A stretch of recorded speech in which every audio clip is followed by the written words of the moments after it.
Hey everyone, Frank Coble here. This is part 2 of this painting that I did. It's fluorescent. It glows in the dark and it also has a black light on it right now. And just a really fun piece. I'll show you the dark black light again if you didn't see part 1 yet. It actually glows in the dark. How cool is that? Might have to start doing this on all my paintings. Little glow in the dark section. I like that when the light comes on, it's like lightning kind of. Let your eyes adjust. But this is going to just be some detailing in, putting in the detour sign, some other things, and kind of just going through that, and then we'll go from there. We'll add in the fluorescent paints, and hope you enjoy this process, and we'll just have a nice discussion as I'm going through it. It's so hard to paint after getting this far in the painting. I just wanted to stop. I had this kind of like really wild kind of feeling when I got into this. The details, it just felt like I was in part of this painting. Anyway, I wanted to finish with this detour sign. I just thought it would be a cool piece and kind of a juxtaposition, something like combining two opposites, like in art, where things that are not commonly together, or some way it makes you think. And it is really a beautiful metaphor or illustration of life, that we have these detours in life. We can be like going along thinking we're going to go find our paradise, and we end up getting detoured. Anyway, I was researching the word detour, and I came across Divine Detour, and so I started researching that and came across some stories of the Old Testament where Joseph was taken into slavery. His brothers sold him, and he ended up in Egypt. He went to jail, and then he ended up becoming a leader in the Egyptian government under the king. Anyway, sorry, I'm kind of going off on the story. I should be talking about the art more, but story really is a great way to drive a painting, make it just more vibrant. A lot of history was preserved through art, going back to the cave paintings, but just that art really tells a story. It's not the same as like filmmaking. Filmmaking is kind of taken over, but art is still really relevant and very influential.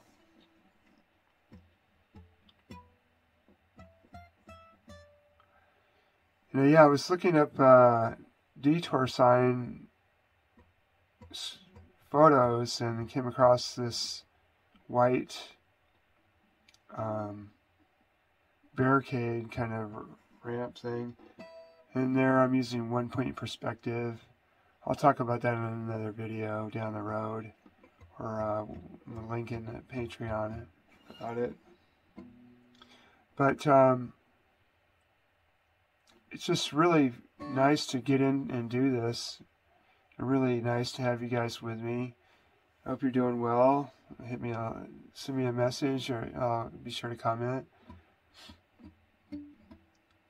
Putting in this barrier, and it's kind of not straight white. It's more of a bluish white, because in the shadows you get more of a bluer tint, or a cooler tint. When you have the sun, it's more of a warm tint on that side, and then a cooler tint on the shadow side. I'm using some Dick Blick white there. Very nice white. I just find that white, you have to find a really good opaque white, because a lot of whites just are not very good for covering.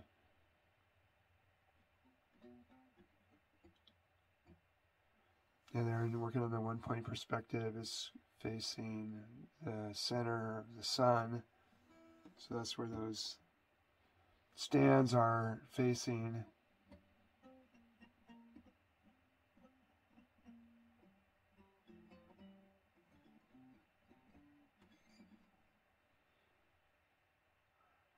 It's very fun. It's a tedious process. You have to really be patient with art and your materials. Like I'm not used to using acrylics, but they're really nice for detail like this because it dries fast and just really is really easy to work with for this kind of project.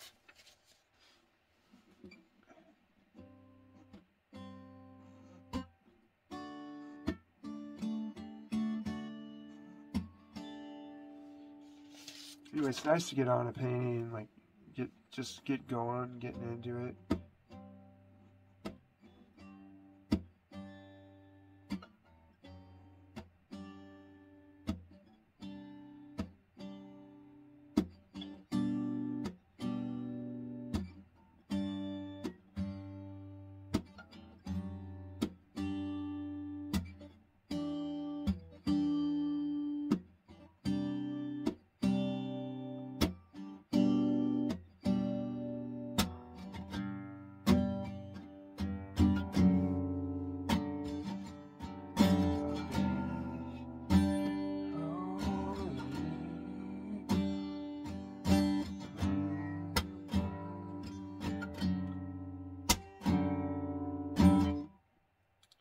And yeah, you can turn your canvas sideways so you get a better arc for your arm to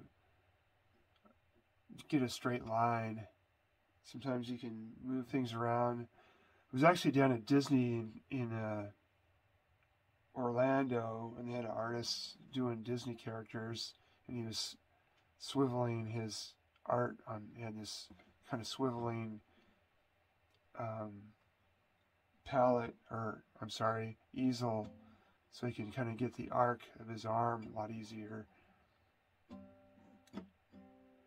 Something I'll have to start working on myself.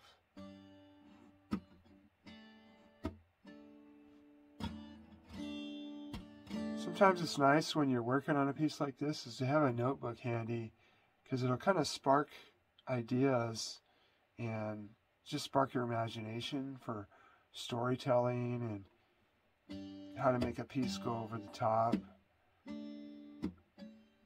This is called Forrest Gump Point, and after the movie Forrest Gump, when he was walking, doing this big long walk, and people were walking behind him, and he finally just stopped and said, "I'm going to stop doing this," and he turned around and started going back, and everyone was like, "What are they going to do now?" It's kind of like a detour. It was like a divine detour. People are looking for detours, and they're looking for a way to find a path. I mean, I've been down so many dead ends.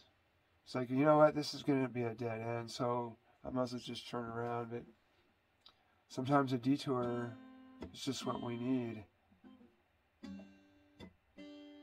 From our own will, our own way of doing things. And the whole idea of a divine detour is where God kind of orchestrated it. It got your attention instead of running things on your own self-will and your own way of doing things. You seek God for help with that. And so that's what it's all about. That's what it's all about. I feel a little bit like Bob Ross here.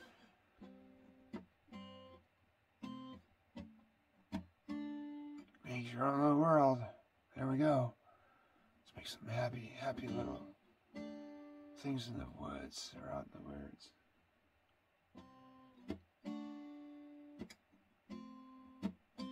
Kind of sounds like that ASMR thing a little bit. Bob Ross would have been good at that.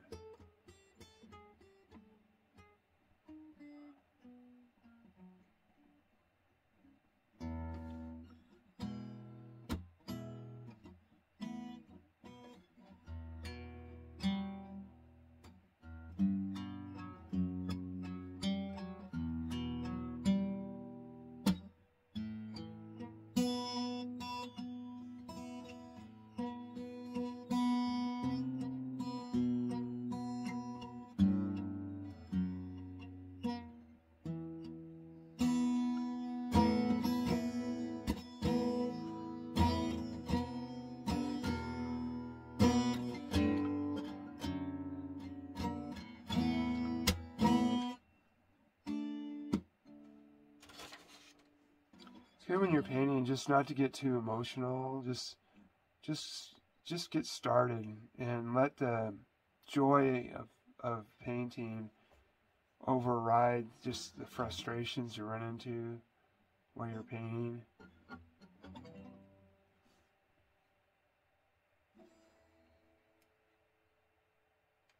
And painting little cones just to give it some more convincingness. I don't know if that's even a word. Just more convincing.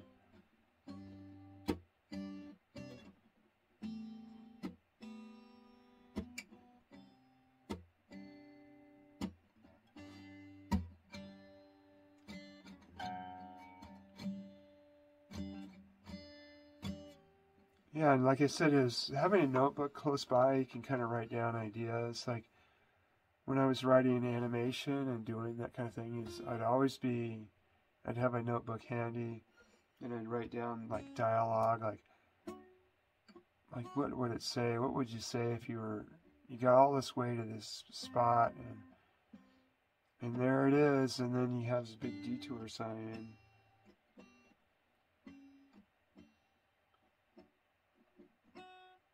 But it's kind of compelling. Yeah, I mean, that's what makes even like a good film is there's just conflict in the film. It's not just paradise. It's paradise with obstacles. I read that about screenwriting. I forget what book it is. If I find it, I'll quote it on here. I don't want to take someone else's idea. But he said that writing a screenplay is like you're taking your hero, you're putting him up a tree, and you're throwing rocks at him. You're just creating all these obstacles for your hero.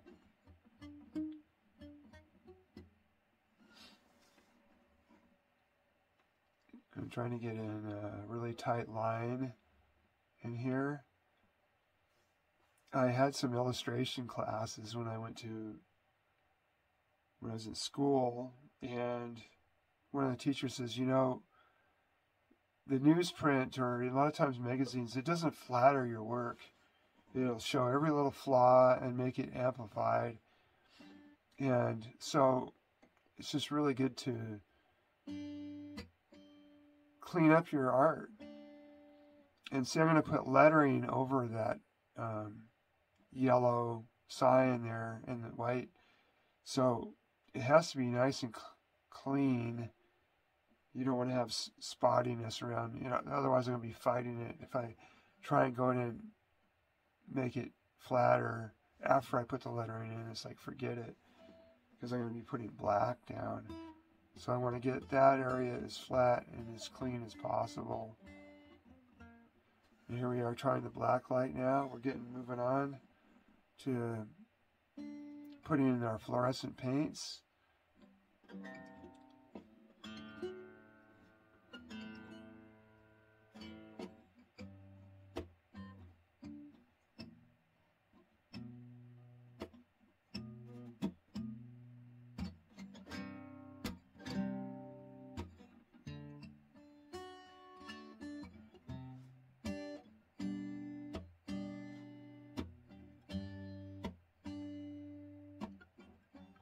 So I'm trying to use really nice delicate brushwork, but also making the brushwork what's called modeling, where it follows the contour of the object. I saw this first when I started painting portraits. I did this one Rembrandt, and the brushwork would follow the contour of his cheek, and so it's called modeling. So you get kind of an additional effect.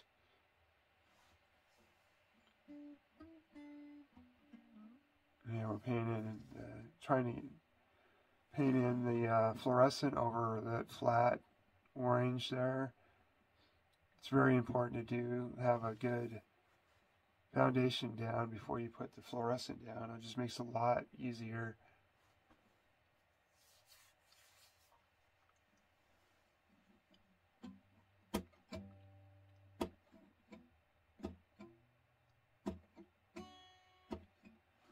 And you want to get in there and make sure it's not spotty. Your eyes go wherever it's busy. So wherever it's busy, your eyes are going to go, oh, there's a spot where he messed up. So just try and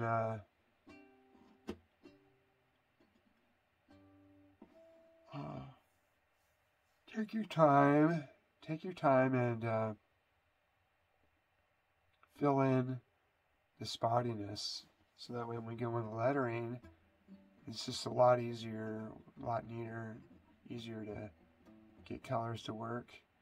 You get a nice tight line on your transitions, like in the lettering, or anything for that matter.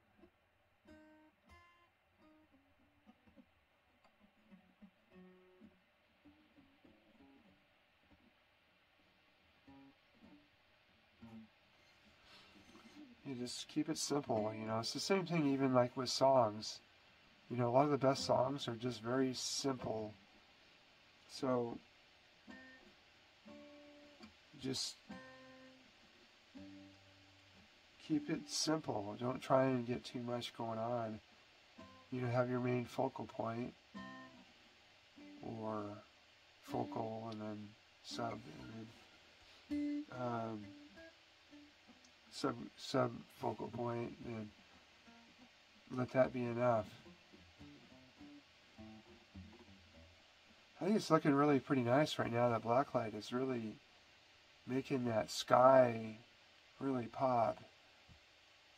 And we're not even all the way through. I did use a little bit of clear in acrylic medium to kind of give it more of a glazed look, like a wispy sky.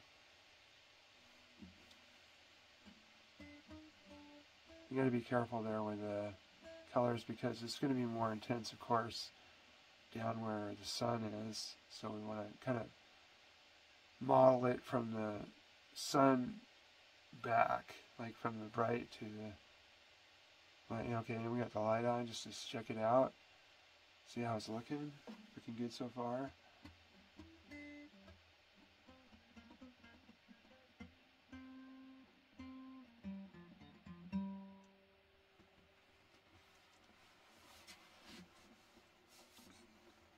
You know, I just want to tell everybody, you know, you are a work of art just as you are. And don't forget it. And when you're using your artistic talents, or your talents, whatever they are, that's your gift back to God. You know, you're just doing your thing. And it's just a great thing. Great thing.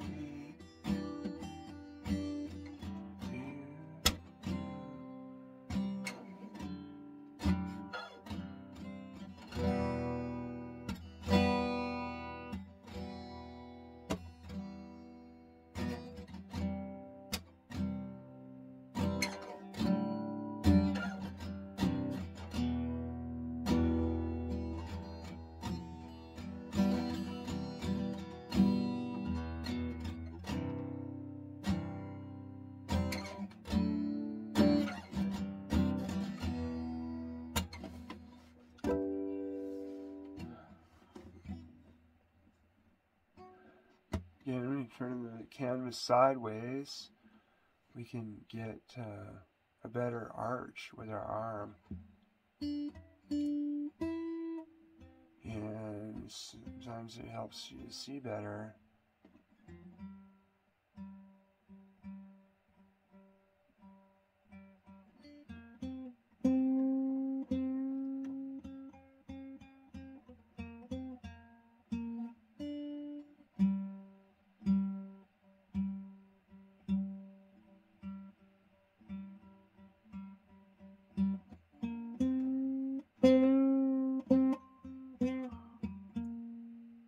I like the blues. Seems appropriate for this, being kind of southwest, kind of a western-y kind of.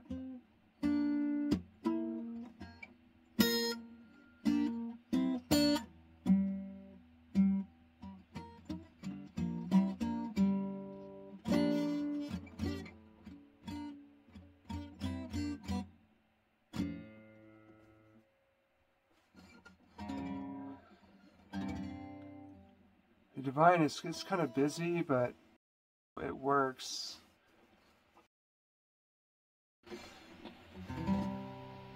And yeah, it just works fine.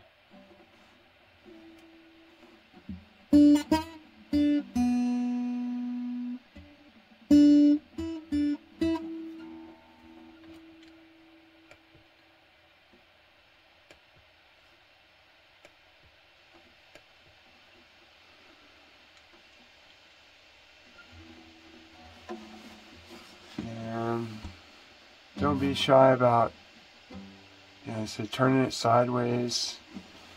There's a book out called the Drawing on the Right Side of the Brain, and they just have you turn like the image that you're working from upside down. So it practices doing things upside down. It forces you to look at it as it really is, because things are a lot different than we think a lot of times. It's always funny to watch people draw eyeballs. They end up just looking like footballs. But if you really look at eyes, they kind of have a more of a teardrop kind of shape. At least on one side, not both sides.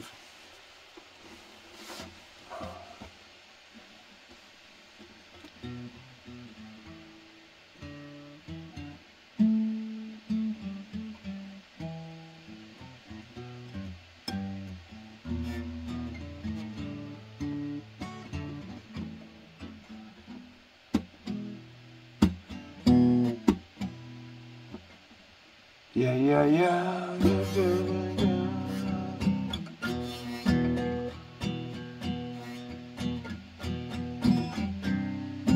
Got started on a painting. It's coming out alright. So you just kind of brainstorm. It's gonna be alright. Don't get stressed out when you're painting. Just do the next right thing.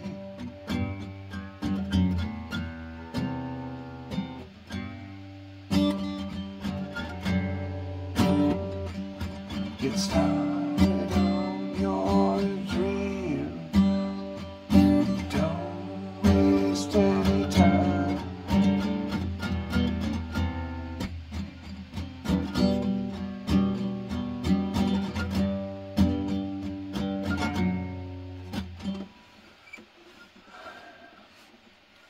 Kind of makes me think of that song.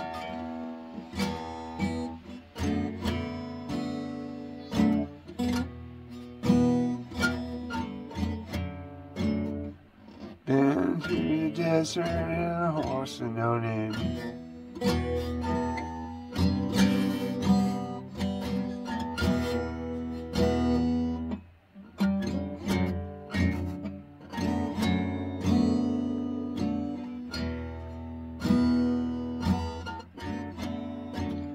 I used to rewrote it and said, I've been through the desert in a car with no beer. Been through the desert in a car with no beer. Feel good to get out of the rain.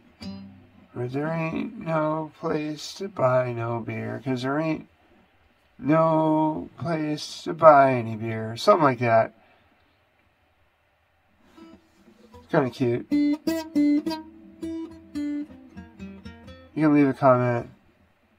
Just don't heckle me too bad. Yeah, it's nice putting in details like this, like the road markers, and just when you get into this 3D kind of look in your painting, it's kind of really soothing. It's really, I can see why Bob Ross was like he was, you know, because I know when I'm creating, it's just a very soothing thing. And playing guitar.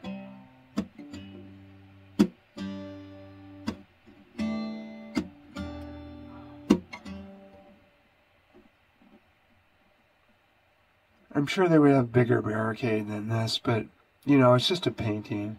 Alright, give me a break. Go along with it. So now I'm just taking a look at see how it looks with the light on, without the black light. Looks fine. So we're just going to keep souping up the, make it so you can't see anything from underneath for the yellow.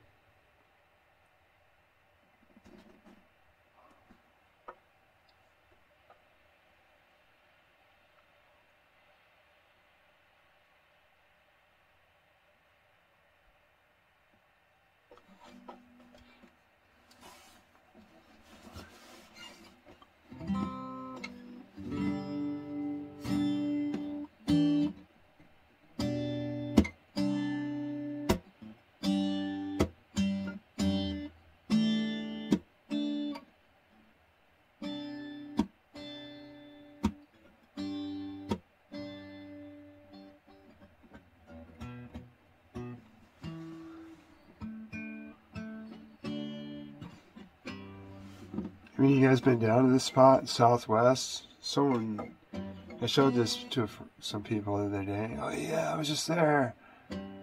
Yeah, I want to go do a road trip.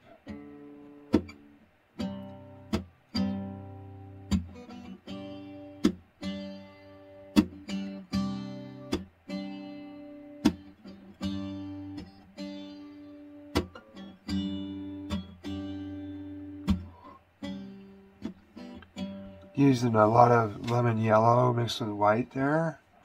Then I go into a little bit of an orange there. And a little bit of the rainbow color gambit. You know, like you go into magenta, violet, and then ultramarine, and then like a blue, and then black. Then you have all the burnt umber and burnt sienna goes in to kind of help make it so it's not so cheesy or, you know, just bold. It happens a lot with greens. It's really good to take the green down on it. Especially if you have some color blindness.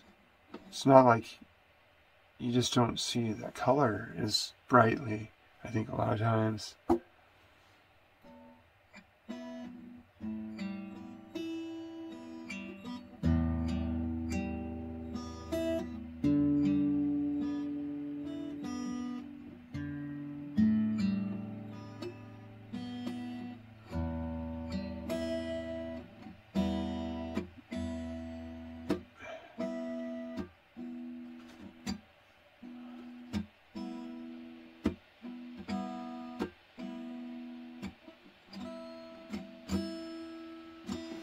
This almost seems like it could be a backdrop for a animation, like a 2D, like cell animation the old school way, because it's just kind of flat. I just laid it in nice and flat. Just want to give it just a little bit of interest, just enough, so it's not too flat. But what makes a really great painting is really good contrast. Like there's really good contrast between the buttes and the sky and the clouds. And the other thing is contrast in warmth. So you have warm against cool. And, you know, like a lot of times, the teacher explained, like, look at your popcorn ceiling. If you look at it long enough, it will start to vibrate. And I'm like, sure enough, I'll be golly, looked it up, and it was kind of vibrating. And in my mind, plays an optical illusion. The warm side, I'm not sure exactly how it works, but I know it works.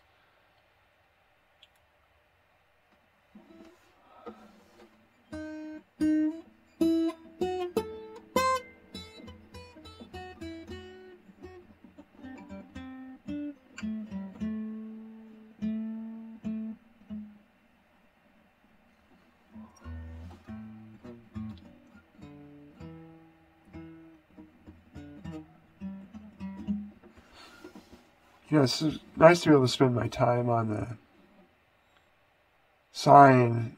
There's not a lot of detail in this. You know, you don't want it to be too busy. So this is like nice and clean and has enough interests. I'm probably going to be submitting this, or maybe I'll do a bigger version of it and put it in a gallery in Florida to do this annual fluorescent paint show.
It's looking pretty good, I want to say. And put a little indication of the brush there in the rocks around it,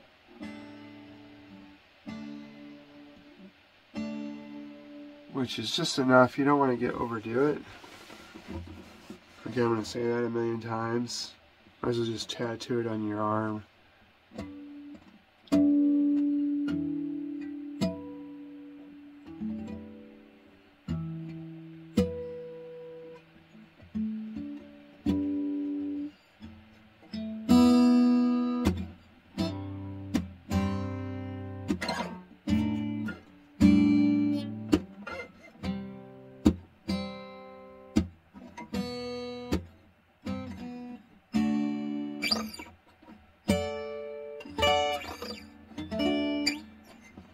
Fill that in real good. So I think I've known from experience that if you try and put lettering down and it's not quite, the background isn't quite the way you want it, then you're just really going to be fighting yourself. I'm not really a lettering fan, but when it makes a message, then it's cool.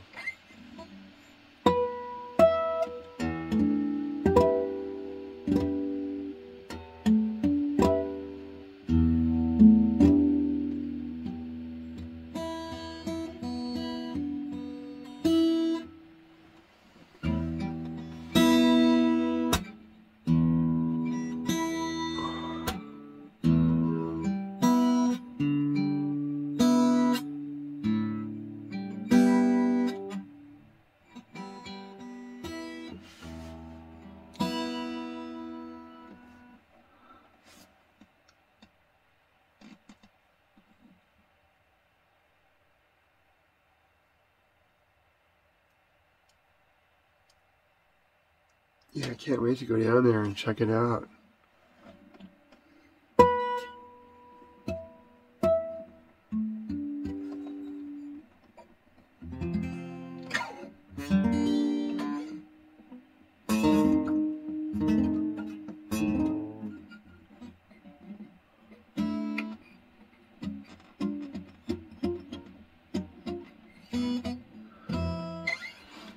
Yeah, I think one of the most divine detours, though, is just when God interrupts, like I mentioned, and it's divine. Like He deliberately made us have this idol or something, that we would stop chasing our own idols and chase after God. And I've been in recovery now for 35 years. It's been just amazing.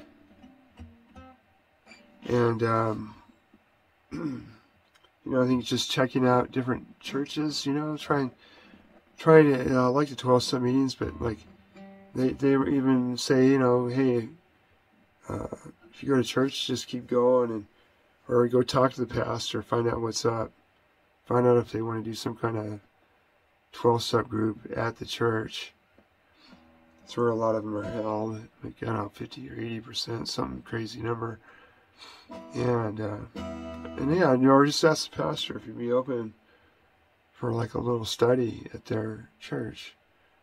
You can do like a Bible study, because just so many verses in the Bible kind of relate to just our lives, being in slavery, just, sin, and, just having things that aren't right that we need to deal with. Okay, here I am now. I'm starting to put the lettering in. Try and make this go fast.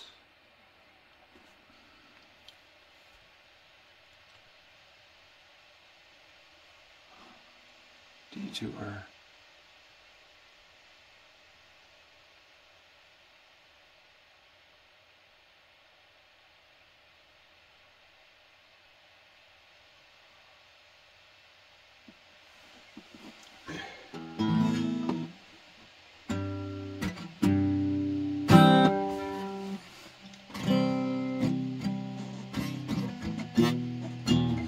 Yeah, so doing lettering, I end up turning it sideways a lot.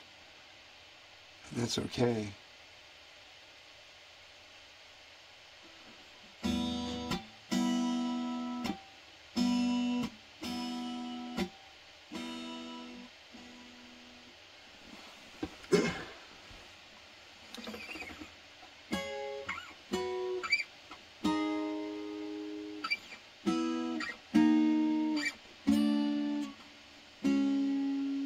So just trying to get the lettering dialed in, just take your time with it. It takes a lot of patience.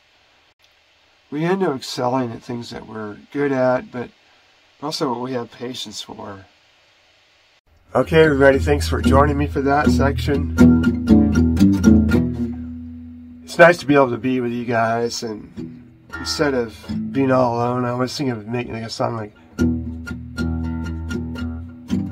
I paint alone, yeah, all by myself. I paint alone, I prefer to be by myself. Actually, I prefer to be with all of you. So please hit the like and subscribe. And make any comments that you want. On the next video, we'll be doing the glow-in-the-dark paint, which is just absolutely stunning. I'll show what I have so far. So, okay, there's with the black light. And then you can see some of it, the glow-in-the-dark paint. It's going to be amazing when we get done. Just remember, you are a work of art. You are special.